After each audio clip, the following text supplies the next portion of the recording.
Hey guys, I hope you're comfortable and I hope you enjoyed my first story. So, here is my second one. Chapter 2.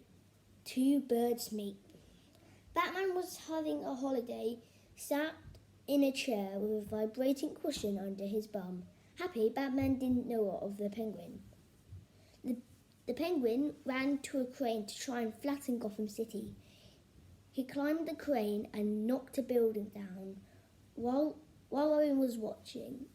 All the way on the other side of the city was a very colourful van, and the police were all chasing penguins. Evil penguins. So Robbin threw up a newspaper and the penguin came down.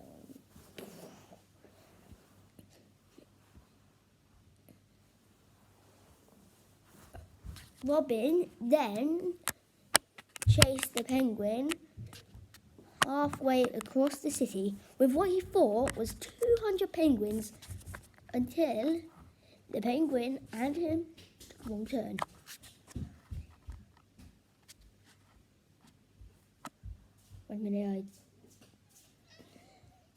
Batman took out the last penguin, and that is how the penguin, or Donald McLean, got his name and a holiday in prison for free.